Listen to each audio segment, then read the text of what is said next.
वो देखते हैं। जैसे ध्रुव क्या होता है, ध्रुव होता है मुख्य अक्ष और दर्पण की सतह का प्रतिच्छेद बिंदु, यानी जो मुख्य अक्ष और जो दर्पण की सतह है उनका जो प्रतिच्छेद पॉइंट होता है उसे ध्रुव कहा जाता है। यानी और क्या कह सकते हैं हम, जैसे दर्पण का मध्य बिंदु, दर्पण की क्या होती है, दर्पण का मध्य बिंदु जो होता है वह ध्रुव होता है, ये भी कह सकते हैं। नेक्स्ट आता है वक्रता केंद्र। वक्रता केंद्र क्या होता है, वह केंद्र जिससे दर्पण की गोलाई बनाई जा सकती है, यानी यहाँ रख करके हम दर्पण की गोलाई बना सकते हैं, वह क्या होता है, वक्रता केंद्र होता है। या हम कह सकते हैं कि वक्रता केंद्र जो होता है वह P यानी पॉल यानी ध्रुव और 2F के बीच की दूरी होती है, ठीक है, दूरी पर होता है, यानी फोकस का डबल होता है। नेक्स्ट हम करते हैं प्रधान अक्ष क्या होती है, यानी जो मुख्य एक्सिस होती है वह क्या होती है, वह सीधी रेखा जो ध्रुव और वक्रता केंद्र से होकर गुजरती है, यानी यह जो रेखा है वह वक्रता केंद्र और ध्रुव से जो ये गुजरने वाली रेखा होती है वह क्या होती है, मुख्य एक्सिस होती है, यानी यह दर्पण का क्या होता है, मुख्य अक्ष होता है। नेक्स्ट हम देखते हैं फोकस क्या होता है। फोकस क्या होता है, मुख्य अक्ष के समांतर आने वाली किरणों के परावर्तन के बाद मिलन बिंदु होता है, यानी मुख्य अक्ष के समांतर जो किरणें आती है वह मिलती जहाँ पर है, यानी मुख्य फोकस पे मिलती है, जिस जगह पर मिलती है वह क्या कहलाता है, फोकस बिंदु कहलाता है, ठीक है। अवतल दर्पण में जो फोकस होता है वह पोल और सी यानी वक्रता केंद्र के बीच में होता है, यानी पोल और वक्रता केंद्र के बीच में हो गया। और उत्तल दर्पण में फोकस दर्पण के पीछे होता है, यानी इधर की साइड होता है, दर्पण के पीछे की साइड होता है, ठीक है। अब हम देखते हैं फोकल लेंथ क्या होती है, फोकल लंबाई क्या होती है। ध्रुव और फोकस के बीच की दूरी, यानी यह पोल है और यह हमारा फोकस है, इसके बीच की जो दूरी होती है उसे फोकल लेंथ कहते हैं। अवतल दर्पण में एफ जो होती है वह धनात्मक होती है, क्योंकि अवतल दर्पण में इधर की तरफ आ रही है और उत्तल दर्पण में इधर की तरफ आएगी, तो ये ऋणात्मक होती है। वक्रता त्रिज्या क्या होती है, ध्रुव और वक्रता केंद्र के बीच की दूरी, यानी ध्रुव और वक्रता केंद्र के बीच की दूरी क्या कहलाती है, वक्रता त्रिज्या होती है, ठीक है। R बराबर 2F भी होता है, यानी वक्रता जो त्रिज्या होती है वह इस फोकस की डबल होती है। फोकस क्या होता है, इसके बीच का होता है, तो इधर भी फोकस करेंगे तो डबल होती है इनकी, ठीक है। तो ये कुछ पॉइंट्स थे जो हमें किसके बारे में बताते हैं, दर्पण के बारे में बताते हैं कि कौन कौन से पॉइंट्स कहाँ कहाँ पर उपस्थित होते हैं। नेक्स्ट हम देखते हैं, जैसे एक डायग्राम और है, जैसे यहाँ से समांतर जाने वाली किरणें जो है फोकस से गुजरती हैं, ठीक है। जैसे ही ये फोकस से गुजरती है तो ये क्या कहलाता है, फोकस बिंदु, और इसकी फोकस से लेकर जो ये पोल तक की दूरी है, ये लंबाई है, इसको बोलते हैं फोकस लंबाई। नेक्स्ट है जो फोकस का डबल जो होता है वक्रता केंद्र होता है, और इस वक्रता केंद्र से लेकर पोल तक की दूरी क्या कहलाती है, वक्रता लंबाई कहलाती है, जिसे R से डिनोट करते हैं। अब देखते हैं हम अवतल दर्पण क्या होता है। सबसे पहले अवतल दर्पण पढ़ेंगे, फिर उत्तल दर्पण पढ़ेंगे, क्योंकि दो प्रकार के दर्पण होते हैं, कौन कौन से, अवतल और उत्तर। तो पहला हम पढ़ेंगे कौन सा, अवतल दर्पण। अवतल दर्पण क्या होता है, जिस दर्पण की परावर्तक सतह चमकदार पृष्ठ अंदर की ओर वक्र होता है उसे अवतल दर्पण कहते हैं, यानी अंदर की ओर वक्रित होती है, बाहर की ओर क्या होती है, पॉलिश की हुई, और अंदर की ओर जो सतह होती है चमकदार होती है उसे बोलते हैं अवतल दर्पण, ठीक है। अब इसमें समांतर आने वाली, इसके 2 पॉइंट्स याद रखने हैं कि समांतर आने वाली किरणें फोकस से जाएगी, समांतर आने वाली किरणें जो है वह क्या होगी, मुख्य अक्ष के समांतर आने वाली किरणें फोकस से गुजरेगी, और फोकस से गुजरने वाली किरण परावर्तक के पश्चात समांतर हो जाएगी। ये 2 पॉइंट्स है। पहला पॉइंट कौन सा देखा हमने, पहला पॉइंट देखा है कि मुख्य अक्ष के समांतर आने वाली किरणें फोकस से गुजरती हैं, और फोकस से गुजरने वाली किरण परावर्तक के पश्चात समांतर हो जाती हैं, ठीक है। ये 2 चीज़ें हमने अवतल दर्पण में देखी है, तो क्रॉस कहाँ करेगी, फोकस पे। अब हम देखते हैं अवतल दर्पण की स्थितियाँ कि कौन कौन से, जब बिंब को हम कहाँ कौन सी जगह रखें तो प्रतिबिंब कैसा बनेगा वो देखेंगे, ठीक है।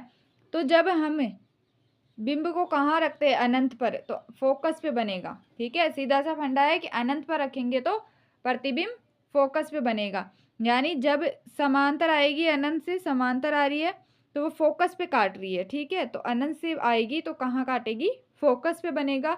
कैसा बन रहा है, वास्तव में बन रहा है, वास्तव में हमें बनता दिखाई दे रहा है, वास्तविक होगा, उल्टा बन रहा है। ठीक है, नीचे की ओर उल्टा बन रहा है, उल्टा बनेगा और छोटा बिंदु आकार का, यानी बहुत ही छोटा बन रहा है। ठीक है, यहाँ पर आवर्धन क्षमता m बराबर 0 होगी। नेक्स्ट हम देखते हैं C से परे, यानी अनंत और कहाँ पे बन रहा है, वक्रता केंद्र से दूर।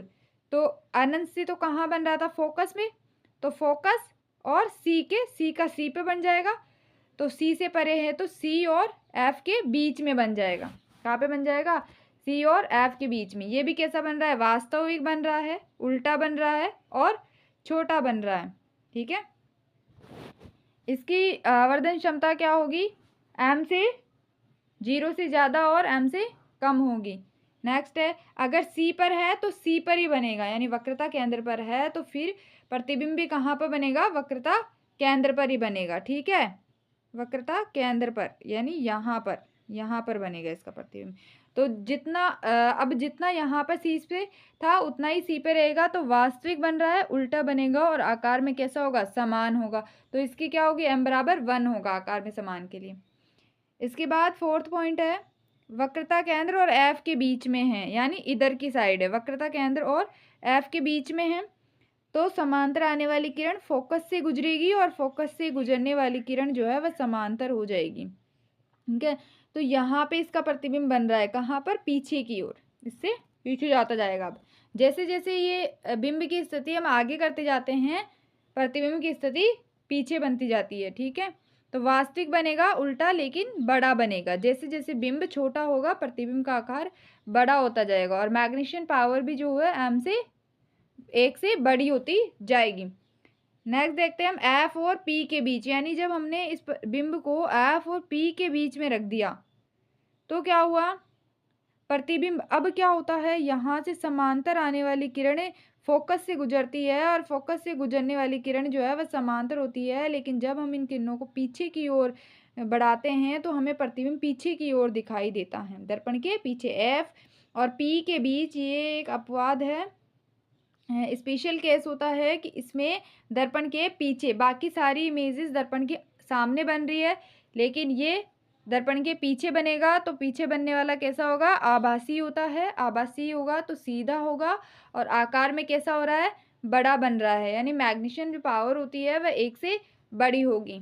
तो हमने ये सारी कंडीशन देख ली है। क्या देखा है हमने कि अनंत पर है तो F पर बनेगा, फोकस पे बनेगा, C पर है तो C पर बनेगा और F पर होता तो अनंत पर बनता। ये भी एक केस है कि F पर होगा तो अनंत पर बनेगा। तो ये सारी हमने स्थितियाँ देख ली है। नेक्स्ट हम देखते हैं उत्तल दर्पण, यानी सेकंड नंबर पर अब हम देखेंगे उत्तल दर्पण। उत्तल दर्पण क्या होता है, जिस दर्पण का परावर्तक चमकदार पृष्ठ बाहर की ओर वक्रित होता है वो उत्तल दर्पण होता है। यानी उत्तल दर्पण जो होता है वह अंदर की सतह क्या होती है, इसकी पॉलिश हुई होती है और बाहर की सतह से परावर्तक पृष्ठ होती है। इसमें क्या होता है, जैसे ही समांतर जाती है तो ये क्या होता है, फैला देता है। ठीक है, अपसारी नेचर का होता है, यानी कि चीज़ों को फैलाएगा। ठीक है, और दूसरा दूसरा केस क्या है कि जैसे जैसे हम इधर फैला देगा, ऐसे क्या होगा, ये फैलाता जाता है, ये इधर से इधर आ जाएगी। जब जैसे ही हम इनको पीछे की ओर बढ़ाते हैं तो ये जाके मिलती है कहाँ पर, पीछे की ओर। ठीक है, अब क्या होगा, अब इसकी स्थितियाँ हम देखते हैं कि कौन सी इसकी स्थितियाँ है। तो पहली स्थिति है, अगर बिंब कहाँ पर हो, अनंत पर हो तो फोकस पे बनता है प्रतिबिंब, कहाँ बनता है, फोकस पे, लेकिन कब, दर्पण के पीछे। ठीक है, क्योंकि ये क्या करता है, समांतर आने वाली किरण इसे फैला देगा, लेकिन जब इनको पीछे की ओर बढ़ाते हैं तो ये फोकस पे मिलती है। तो अनंत का प्रतिबिंब कहाँ बनेगा, फोकस पे बनेगा। फोकस पे बनेगा तो देखो आभासी बन रहा है, वास्तविक में कोई प्रतिबिंब नहीं बनता है क्योंकि पीछे की ओर मिला रहे अपन। ठीक है, सीधा बनता है, आभासी होगा तो सीधा होगा और अत्यंत ही छोटा प्रतिबिंब बनेगा, छोटा बनेगा तो m बराबर 0 होगा। दूसरी इसकी कंडीशन है, दर्पण के सामने किसी भी दूरी पर, यानी अनंत से लेकर पोल के बीच की किसी भी दूरी पर हम इसे रखते हैं तो प्रतिबिंब कहाँ बनता है, फोकस और पोल के बीच में बनता है। यानी ये इधर चला गया, ये इधर आ गया, ठीक है। इस अब कहाँ बनेगा प्रतिबिंब जो है वह पोल और एफ के बीच, दर्पण के पीछे। तो कैसा बनेगा, आभासी बनेगा, सीधा, और ये भी छोटा बनेगा। तो मैग्नीशियम पावर इसकी 0 से ज़्यादा और 1 से कम रहती हैं, ठीक है। तो दो स्थितियां हमने उत्तल की देखी है। कौन सी, पहली है कि अनंत पर होगा तो कहाँ बनेगा, एफ पर बनेगा, और अगर किसी भी दूरी पर बीच में होगा तो ये इधर एफ के बीच में बनेगा, ठीक है। अब हम इनके यूज देखते हैं कि अवतल दर्पण और उत्तल दर्पण के उपयोग क्या क्या हैं। अवतल दर्पण जो है वह टॉर्च में काम लिया जाता है, ठीक है। अवतल दर्पण टॉर्च में लिया जाता है। क्यों लिया जाता है, क्योंकि ये क्या करता है, अभिसारित होता है, यानी कि फैलाता है लाइट को, ठीक है। सर्च लाइट में, वाहनों की हेडलाइट में हो गया, दाढ़ी बनाने वाले दर्पण में, सोलर चूल्हों के उपकरण में, दंत विशेषज्ञों द्वारा दांतों को बड़ा करके देखने में, न्यूटन के परावर्तक दूरदर्शी में। अवतल उत्तल दर्पण के क्या उपयोग है, उत्तल दर्पण क्या कर रहा है, पीछे की ओर ऐसे क्या कर रहा है, इनको एक जगह जोड़ रहा है, ठीक है। मतलब छोटी साइज कर रहा है, छोटा, हमने देखा कि छोटा प्रतिबिंब बनता है उत्तल दर्पण में, ठीक है। तो वाहनों के पार्श्व दर्पण को देखने में, यानी साइड लाइट को, वाहनों की जो साइड लाइट होती है उसमें हम उत्तल दर्पण का यूज लेते हैं। क्यों लेते हैं, क्योंकि वाहनों की बहुत सारी हम गाड़ियां को एक साथ देख लेते हैं छोटी करके, ठीक है। इसके बाद स्ट्रीट लाइट रिफ्लेक्टर में, सोडियम परावर्तक लैंप के रूप में, दुकानों व गोदामों की निगरानी दर्पण के रूप में, या एटीएम मशीनों की निगरानी के रूप में भी हम किसका यूज लेते हैं, अवतल दर्पण का यूज लेते हैं। अब इनकी आवर्धन क्षमता देखते हैं। आवर्धन क्षमता क्या होती है, प्रतिबिंब की ऊंचाई अपॉन बिंब की ऊंचाई, यानी जितनी प्रतिबिंब की ऊंचाई के अंदर जब हम बिंब की ऊंचाई का भाग देते हैं तो हमें मिलती है उसकी आवर्धन क्षमता। अगर आवर्धन क्षमता 1 से ज़्यादा है, हमने देखा था उधर की मैग्नीशियम पावर 1 है, 1 होगी तो मतलब समान आकार का था, जब सी पे बन रहा था तो समान आकार का हो रहा था, ठीक है। लेकिन मैग्नीशियम पावर जब 1 से कम थी तो हमने देखा था प्रतिबिंब कैसे बन रहे थे, छोटे बन रहे थे। मैग्नीशियम पावर जब 1 से बड़ी थी, 1 से ज़्यादा होगा तो मतलब प्रतिबिंब कैसा बन रहा था, बड़ा बन रहा था। और दूसरा ये है कि अगर नेगेटिव है तो कैसा बनेगा, वास्तविक और उल्टा। वास्तविक और कैसा बन रहा था, उल्टा, जो किसका बन रहा था, अवतल दर्पण में हमने देखा था वास्तविक उल्टा बन रहा है। तो अवतल की हम देखें तो अवतल दर्पण कैसा बनता है, वास्तविक उल्टा बनता है, ठीक है। जबकि उत्तल दर्पण में हम पॉजिटिव आएगा, ये एम पॉजिटिव आएगा, मतलब आभासी और सीधा प्रतिबिंब बनेगा, ठीक है। अब हम दर्पण सूत्र देखते हैं। दर्पण सूत्र क्या होता है, देखो 1/f बराबर 1/u प्लस 1/v। यहाँ पर u जो है वह f जो है वह फोकस दूरी है, और u जो है वह बिंब की दूरी है, और v जो है वह प्रतिबिंब की दूरी है। यहाँ पे थोड़ा कुछ चेंज कर लेना, f जो है फोकस दूरी है, u बिंब की दूरी है, और v जो है प्रतिबिंब की दूरी है। वैसे ही लेंस का सूत्र भी दर्पण सूत्र जैसे सेम होता है, बट इसमें क्या होता है, माइनस का निशान आता है, 1/f 1/v माइनस 1/u। बिंब की दूरी में, प्रतिबिंब की दूरी में से हम बिंब की दूरी माइनस करते हैं। अब हम देखते हैं चिन्ह परिपाटी के नियम। कैसे, जैसे ये दर्पण है, ठीक है, लेंस मान लो चाहे दर्पण मान लो, कोई भी मिरर मान सकते हैं। अब उसके दाईं ओर कैसा होगा, पॉजिटिव आएगा। उसके दाईं ओर कैसा है, ग्राफ बनाकर देख लो चाहे तो अपन, है ना। तो उसके पॉजिटिव होगा इधर, ठीक है। नीचे की ओर कैसा आता है, नेगेटिव आएगा, ठीक है। इधर कैसा आएगा, नेगेटिव आता है, ठीक है। और ऊपर ऊपर कैसा आ रहा है, पॉजिटिव आ रहा है, ठीक है। हमने देख लिया क्या क्या था, नीचे की ओर नेगेटिव, ऊपर की ओर पॉजिटिव, ठीक है, इधर की ओर पॉजिटिव, और लेफ्ट की साइड नेगेटिव। ये समझ में आ गया कैसे हुआ, कि जैसे कोई ग्राफ है उसमें हम ये वाली एक्सिस देखते हैं तो ये वाली कैसी होती है, पॉजिटिव आती है, ऊपर वाली वाई एक्सिस भी पॉजिटिव आती है, ठीक है, इधर वाली एक्सिस नेगेटिव आती है और नीचे वाली एक्सिस भी नेगेटिव आती है। अब हम इनके अंदर देखते हैं, जब न्यूमेरिकल करते हैं तब ये काम में लेते हैं, न्यूमेरिकल के साइन है ये, ठीक है। तो जैसे यहाँ पर अवतल दर्पण है, ठीक है, तो जब अवतल दर्पण में क्या था कि समांतर आने वाली किरणें फोकस से गुजरती है और फोकस से गुजरने वाली किरणें समांतर हो जाती, यही था, ठीक है। तो अब इसमें देखो प्रतिबिंब एफ कहाँ है, ये रहा, एफ यहाँ पर है, मतलब ये कैसा आएगा, नेगेटिव है, नेगेटिव साइड है, मतलब लेफ्ट साइड है तो नेगेटिव आएगा। फोकस कैसा है, नेगेटिव है। वी प्रतिबिंब भी इसी तरफ बन रहा है दर्पण के तो नेगेटिव है, और बिंब भी किधर है, इधर है। तो तीनों स्थितियाँ अवतल जो दर्पण होगा उसमें तीनों स्थितियाँ क्या होगी, नेगेटिव होती हैं, ठीक है। इसके अलावा जो उत्तल दर्पण है उसमें क्या होता है कि ये किरणें फैल जाती हैं, फैल गई पीछे की ओर हम करेंगे तो फोकस में मिलेगी। तो इसमें एफ क्या हुआ, अब ये इधर का क्या था, पॉजिटिव था दर्पण के इधर का, तो एफ क्या हुआ यहाँ पर, पॉजिटिव। प्रतिबिंब भी इधर बन रहा है पॉजिटिव, लेकिन जो यू है मतलब बिंब है वो तो अनंत से आ रहा है, मतलब ये क्या हुआ, नेगेटिव। तो इसमें जो अवतल दर्पण होता है उसमें तो तीनों स्थितियाँ क्या होती है, नेगेटिव होती है यानी, लेकिन जो उत्तल दर्पण होता है उसमें बिंब हमेशा नेगेटिव होता है, बट प्रतिबिंब और फोकस बिंदु पॉजिटिव होते हैं, ठीक है। ये समझ में आ गया चिन्ह परिपाटी से। लेंस में भी सेम यही होता है, पर लेंस में इसका उल्टा हो जाएगा। अब देखते हैं हम लेंस। पहला लेंस है हमारा अवतल लेंस। अवतल लेंस क्या होता है, जिस लेंस की परावर्तक बीच में से क्या हो, पतला होता है, यानी ये ऐसा बनता है, बीच में से क्या होता है, पतला होता है और किनारों से मोटा होता है, उसे अवतल लेंस कहते हैं। इसमें क्या होता है, जो समांतर आने वाली किरणें वो ऐसे फैल जाएगी, ठीक है, बॉल पे आती ही, और सीधी रेखा एक निकलेगी, ठीक है। जब हम इनको पीछे मिलाते हैं तो फोकस पे मिलेगी, यानी F1 पे।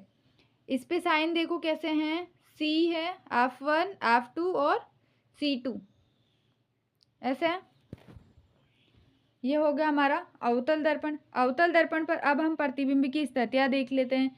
तो अवतल दर्पण जो है वह उत्तल लेंस के जैसा होगा। कैसा होगा, उत्तल लेंस के जैसा। जैसे अगर अनंत पर हैं तो कहाँ बन रहा है, फोकस पे, ठीक है, फोकस पे बन रहा है, लेकिन कैसा, आभासी और सीधा, यानी जब ये ऐसे निकल रहा है यहाँ से तो इसको हम पीछे की तरफ करते हैं तो ये F1 पर होगा। तो F पर बनने वाला प्रतिबिंब कहाँ बनेगा, अनंत पे। जब F पर आएगी बिंब हमारा अनंत पर हो तो F पर बनता है फोकस पे, और फोकस पे है तो अनंत पर बनेगा। ये समझ में आ गया, यानी अनंत पर है तो F2 पर बनेगा आभासी और सीधा, सीधा बन रहा है और पीछे की ओर आभासी। अत्यंत लघु बनेगा क्योंकि अनंत से आ रहा है तो बड़ा होगा, लेकिन यहाँ पर आके ये क्या हो रहा है, छोटा हो रहा है। इसके बाद F2 और अनंत के बीच में हो तो क्या होगा, F1 और O के बीच में बनेगा। F2 और अनंत के बीच में हो तो यहाँ पर प्रतिबिंब बनेगा, ठीक है। नेक्स्ट देखते हैं अब उत्तल दर्पण। सेकेंड है हमारा उत्तल लेंस। उत्तल लेंस क्या होता है, लेंस देखो, ये प्रकाशीय बिंदु है, मुख्य एक्सिस है, F हो गया, ठीक है। यहाँ पे F होगा, यहाँ पे C2 होगा, यहाँ पे C2 और यहाँ पर F2, 2F2, F1, ठीक है। ये सारी यहाँ पे आगे देख लेंगे। और जैसे ये रहा। अब देखो हम उत्तल लेंस में कैसे देखते हैं। उत्तल लेंस में ये वाला F1 है, ये 2F1 है, ये F2 है और ये 2F2 है, ठीक है। जब अनंत पर आ रही है, जब बिंब हमारा अनंत पर है तो समांतर जाने वाली किरण इससे गुजरेगी, और ये किससे गुजर रही है, पॉल से गुजरने वाली किरण सीधी निकल जाती है। ये वाली कंडीशन है यहाँ पर। यहाँ पर जब बिंब हमारा अनंत पर है तो F2 पर बनेगा, प्रतिबिंब कहाँ बनेगा हमारा, देखो ये ब्लैक वाली लाइन, ठीक है, कहाँ क्रॉस कर रही है ये, F2 पर, ठीक है। लेकिन जब हम इसको पास में लाते जा रहे हैं तो प्रतिबिंब की स्थिति दूर होती जाएगी। जैसे अनंत, हम हमेशा से यही पढ़ रहे हैं, अनंत पर है तो F2 पर बनेगा, ठीक है, फोकस पे बनेगा। अब देखो यहाँ से हम अनंत से पास में ला रहे हैं तो ये अनंत के दूर जाता जाएगा। जैसे हम दूसरी पोजीशन देखें तो अनंत और F2 के बीच में है, तो ये F1 पे ही बन रहा था अनंत वाला, तो ये और इसके पास में ला रहे हैं तो ये दूर हो जाएगा, तो ये इसके बीच में बन जाएगा। जब स्थिति हमने तीसरी 2F1 पे है तो ये 2F2 पे बन जाएगा, 2F1 पे है तो 2F2 पे बन जाएगा। नेक्स्ट है इन दोनों के बीच में है 2F1 और 2F2, F1 के बीच में, तो ये इससे दूर चला जाएगा, 2F2 से दूर और अनंत की तरफ जाता जाएगा।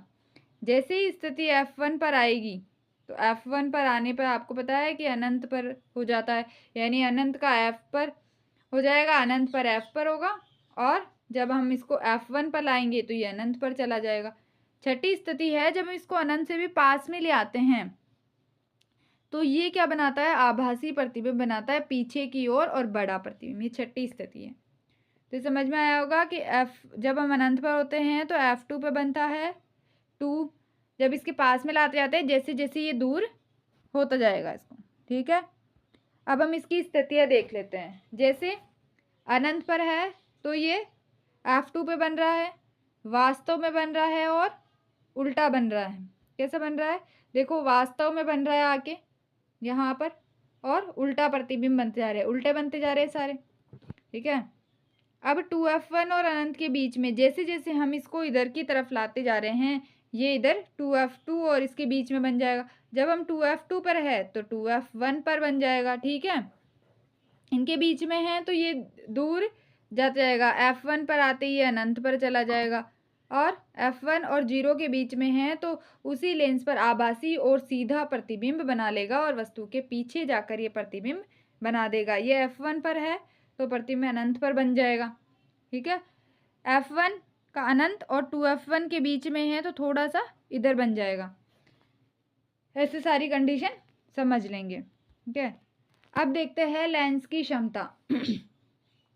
लेंस की क्षमता क्या होती है, P बराबर 1/f, यानी फोकस दूरी 1/f होती है लेंस की क्षमता। उत्तल लेंस की क्षमता जो होती है पॉजिटिव होती है, और अवतल लेंस की क्षमता कैसी होती है, नेगेटिव होती है। यह हमें ध्यान रखना है, ठीक है। उत्तल लेंस में कैसी होगी, पॉजिटिव होगी, और अवतल लेंस में नेगेटिव होगी। क्वेश्चन देख, इसकी क्षमता का मात्रक क्या है, डायोप्टर। लेंस की क्षमता का मात्रक कई बार पूछ लेते हैं एग्जाम में, तो डायोप्टर आएगा। अब ये एक क्वेश्चन है यहाँ पर, यदि उत्तल लेंस की फोकस दूरी 20 सेंटीमीटर है तो इसकी क्षमता बतानी है, तो P बराबर 1/f होता है, P बराबर 1/20। इसको मीटर में कन्वर्ट करने के लिए 100 का भाग देंगे, 100/20 आ जाएगा, तो 5 डायोप्टर आएगा प्लस का। प्लस का क्यों आया, क्योंकि उत्तल लेंस है, उत्तल लेंस की क्षमता पॉजिटिव होती है, और अवतल लेंस की क्षमता जो है वह नेगेटिव होती है। तो इस प्रकार से हमने दर्पण और लेंस के सारे कॉन्सेप्ट क्लियर कर लिए होंगे। Thank you. अगर क्लास आप लोगों को अच्छी लगी हो तो लाइक शेयर एंड सब्सक्राइब कीजिए, और प्यारे प्यारे कमेंट में बताइए कि आपको क्लास कैसी लगी।